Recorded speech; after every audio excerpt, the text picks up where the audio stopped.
ਜਦੋਂ ਸਾਡੇ ਸਾਹਮਣੇ ਕੁਰਾਨ ਪੜ੍ਹਿਆ ਜਾਂਦਾ ਹੈ ਅਸੀਂ ਕਹਿੰਦੇ ਹਾਂ ਮਾਸ਼ਾਅੱਲਾ, ਸੁਭਾਨ ਅੱਲਾ, ਬੜੀ ਅੱਛੀ ਗੱਲ ਹੈ।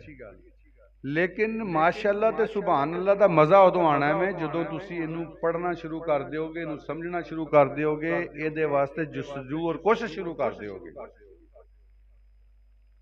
ਰੱਬੇ ਕਾਬਾ ਦੀ ਕਸਮ ਖਾ ਕੇ कहना इस मिंबर ते खलो के कि इस वक्त तुसी सिर्फ कुरान पढ़न वास्ते और कुरान नूं समझण वास्ते अल्लाह दी इस मस्जिद और अल्लाह दे घर च आए हो। इस पूरी बस्ती नूं फरिश्तियां ने घेरिया होया है।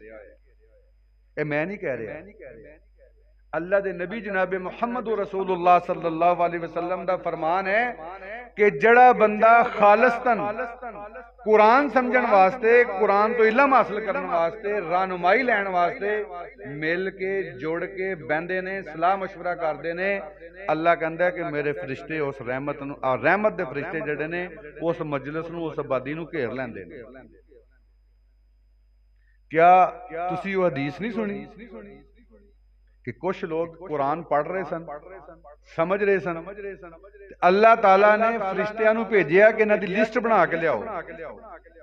बाकायदा हदीस दे अंदर आंदा है कि उन्हां दी लिस्ट बनी, उन्हां दे नाम लिखे गए, नाम लिखे गए ते अल्लाह दे सामने पेश कीते गए ते अल्लाह ने कहा कि फरिश्तों गवाह हो जो मैं इन्हां नूं इस कुरान दी बरकत नाल माफ कर दिता। ते फरिश्तियां ने कहा या अल्लाह इन्हां च एक बंदा जिहड़ा सी ना वो ते वेखण आया सी कि ये गल की करदे ने, इन्हां दा नुक्ता की है ते इहदे विचों सी अपना इन्हां दी खामी और कुताही पढ़नी है।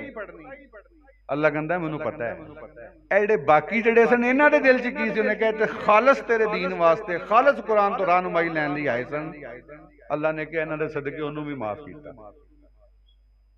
असी सारे उम्मीद करने अल्लाह कोलों कि या अल्लाह असी सारे खालिस्तन तेरी रजा वास्ते और तेरे कुरान नूं पढ़न वास्ते इस मस्जिद च अज आए हैं।